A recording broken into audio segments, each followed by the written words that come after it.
باب العصبیتی، عصبیت کہتے ہیں کہ جناب نسل پرستی. عصبہ باپ کے رشتہ داروں کو کہتے ہیں جو آپ نے میراث کے اندر پڑھا ہے. اور انسان فخر کرتا ہے تو اپنے باپ کے رشتہ داروں کے اوپر کرتا ہے. عام طور پر بات نہیں دے گا. انسان جو فخر کرتا ہے وہ کس کے اوپر کرتا ہے؟ باپ کے رشتہ داروں کے اوپر کرتا ہے. اس کو کہتے ہیں عصبیت. یہ عصبیت کے متعلق نبی علیہ السلام کا فرمان آپ کے سامنے آئے گا. تو دیکھیں ایک انسان ہے، اس کو اپنے خاندان سے محبت ہوتی. اس کو کیا ہوتی ہے؟ اپنے خاندان سے محبت ہوتی. تو اپنے خاندان سے محبت کو عصبیت نہیں کہیں گے. کیونکہ نبی علیہ السلام نے ایک مرتبہ کفار کو للکار کر بتایا تھا کہ میں عبد المطلب کا بیٹا ہوں، میں بھی ایک خاندان اور طاقت رکھتا ہوں. تو دیکھیں یہ خاندان اور طاقت کا رکھنا یا اپنے خاندان کا بولنا یہ عصبیت نہیں ہے. عصبیت کیا ہے؟ حدیث مبارکہ کے اندر دیکھیں.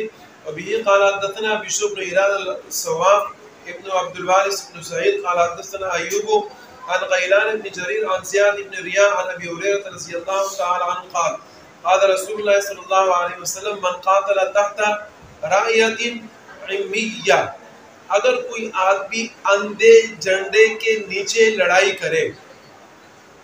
اندھے جھنڈے کے نیچے، ایک ہوتا ہے جھنڈا معلوم، ایک ہوتا ہے اندھا جھنڈا. اندھے جھنڈے سے مراد کیا ہے؟ اندھے جھنڈے سے مراد یہ کہ آپ کو حق اور باطل کا پتہ نہیں ہے.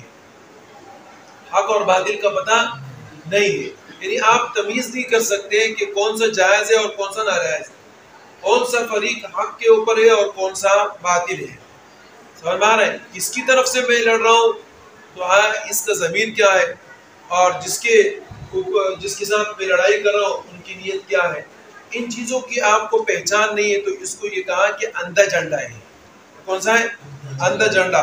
تو اندھے جھنڈے کے نیچے یعنی اس کے ماتحت اگر کوئی آدمی لڑائی کرتا ہے اور پھر وہ اندھا جھنڈا کیا ہے؟ یا تو عصبیت ہی، کہ جو پکارے کس کی طرف؟ عصبیت کی طرف، نسل کی طرف. جیسے کہ آپ نے دیکھا اپنے خاندان کے اندر بابا میں تو اپنا خاندان کا ساتھ دوں گا، چاہے وہ جائز پر ہے چاہے وہ ناجائز کے اوپر ہے. اب یہ کیا ہے؟ یہ اندھا جھنڈا ہے. یہ کیا ہے مولوی صاحب؟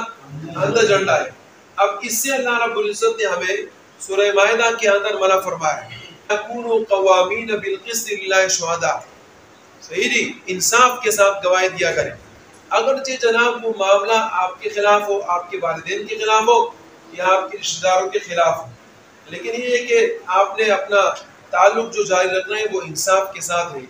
تو اگر کوئی آدمی اندھے جھنڈے کے نیچے لڑائی کرتا ہے اور پھر جناب وہ کیا کرتا ہے؟ عصبیت کی طرف دعوت دیتا ہے. او یغضب لعصبیتہ، یا عصبیت کی وجہ سے غصہ دلاتا ہے. قتلتہ جاہلیہ، فقتلتہ کاف کے کسرے کے ساتھ، فقتلتہ جاہلیہ. فقتلتہ اس کا مطلب کیا ہے؟ حالت قتل. فقتلتہ کا معنی کیا ہے؟ حالت قتل. تو یہ جو حالات ہیں قتل کے، یہ جاہلیت کے قتل ہیں. یہ کون سے قتل ہیں؟ یعنی یہ جو لڑائیاں ہیں یہ جاہلیت کی لڑائیاں ہیں. اب جاہلیت کے اندر کیا ہوتا ہے؟ انسان کو پتہ نہیں چلتا کہ بھئی کون صحیح ہے کون غلط ہے. صحیح جی، اندھا جھنڈا کیا ہے؟ کسی کو پتہ نہیں چلتا کہ بھئی کون صحیح ہے کون غلط ہے. اسی جو چیز اسلام سے ہٹ کر ہوگی چاہے کسی بھی طریقے سے ہو وہ جاہلیت کے اندر شمار ہوگی.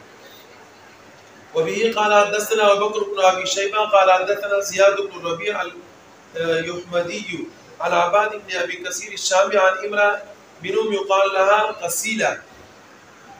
فسيلة قالت سمعت ابي يقول سألت النبي صلى الله عليه وسلم فقلت يا رسول الله امر العصبية يحب الرجل قومه.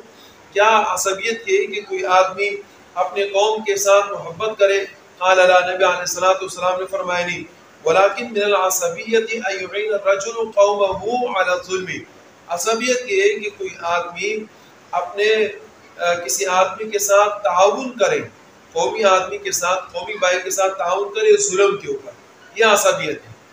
یعنی کہ کوئی آدمی ہے آپ کے خاندان کا اور وہ آدمی ہے ظالم اور آپ اس ظالم کا ساتھ دے رہے ہیں، اس کو کہتے ہیں عصبیت. یہ عصبیت کے اندر شمار ہوگا. لیکن مثال کے طور پہ اگر آپ کے خاندان کا آدمی اور وہ حق پر ہے آپ اس کا ساتھ دیتے ہو تو یہ عصبیت نہیں ہے. لیکن یہ کہ جناب ظلم کے اوپر آپ اپنے خاندان کے آدمی کا ساتھ دے رہے ہیں، یہ عصبیت ہے، اور اسی عصبیت سے نبی اکرم صلی اللہ علیہ وسلم نے منع فرمایا ہے.